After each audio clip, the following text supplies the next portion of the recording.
Thanks for being here. I really appreciate it, and I really appreciate the work that you're doing in classrooms and schools every day, those of you who are teachers and those of you who are working with kids. I really appreciate that. I'm a fan and a fanatic.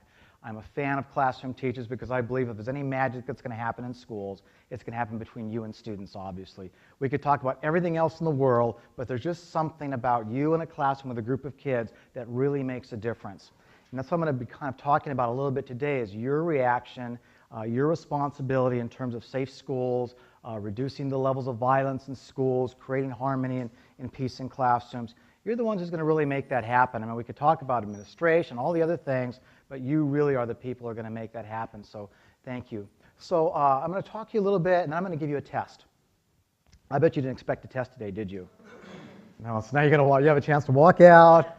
A little test, just a little quiz, just no right or wrong answers, of course, but just to kind of check out some of your feelings about this topic of violence, actually. I'm going to start by talking about violence, which is not the opposite of peace. The topic really is nonviolence still cool? What an interesting concept. Is it still viable in the 21st century? Well, of course it is. Of course it's a viable concept, but we want to look at this idea of violence versus nonviolence. We're going to talk about the idea of social marketing, which is what this is really about, is the idea of a kind of a public health concept. How do you as a teacher market the concept of nonviolence? Because that's what we really want to talk about today, is this idea of marketing, this kind of psychological concept. It's based on the idea of social norm theory, of which you're probably familiar, but just to take a look at this again.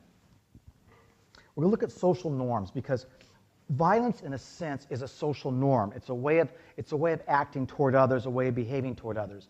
So a social norm are the behaviors and attitudes of the majority of people in a group. Now, social norms are a factual statement. 51% or more of the kids are doing this, or 51% or more of the adults are doing something. But besides social norms, we have the perceptions of social norms as well. And this is where you're going to find the disconnect often occurs. Because what really the social norm is and how kids view the social norm, as you know, can be two very different things, can't they? Kids tend to behave in the way that they believe is typical and accepted or acceptable. So we want to look at the disconnect between the social norms and the perception of social norms, because one of the things that we need to do is to modify, in many cases, kids' perceptions of the social norms. Okay? Typically, we may be involved in actually changing the social norm as well, but for us, in the school setting, we're interested in modifying the kids' perception of the norm. What do kids really think is happening versus what really is happening makes the difference. A classical example of here is this. Most kids, Deb is an expert in this, most kids are not drinking on school campus, are they? Thank goodness. Okay. But if kids believe that kids are drinking on school campus, do you see the disconnect there? Remember the message we gave to kids, just say no? Now, on the surface of that sounds like a pretty good message, just say no.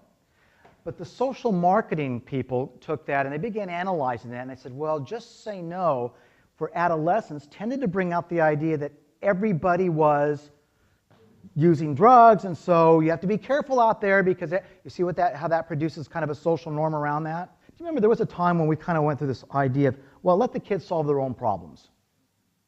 Do you believe that? Well, to an extent, that's probably true, depending on the age of the kid, obviously.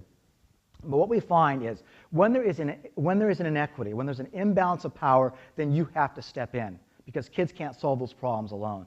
So in bullying, date violence, anything like that, we have a bigger kid against a little kid, then that's probably unfair to expect that little kid to stand up to the giant or the bully or whatever the case may be. And that's where we need to step in, and that's appropriate. You don't have time during a day to give lectures to kids on everything that you hear. I mean, there's just not enough time. But if you're walking down the hall and you hear something, you go, whoa, whoa, young man or young lady, I just heard what you say. We don't talk that way at this school. I don't want to hear it again. And you move on. You see, that was a 15-second kind of subtle or not so subtle kind of confrontation that can really make a difference. Because it also sends a message to the bystanders as well, which we're going to talk about. Because bystanders really play a large part in this whole idea of violence or nonviolence. People often ask, well, what about kids who come from violent backgrounds, violent neighborhoods? Can that behavior be changed? Or is it set in stone? Well, I truly believe that behavior can be changed, and oftentimes that behavior is changed in schools. Because schools are sometimes the most less conflict, more peaceful places in any neighborhoods are your public schools. I mean, people don't realize that sometimes, but what you're doing in the classroom has a great deal of structure for kids, and that's oftentimes what they need. So we really can make a difference in terms of their environment, and this trajectory of violence really can be altered. I never want to take a look at a 5-year-old and say, you know what, that kid's doomed. Look at their family.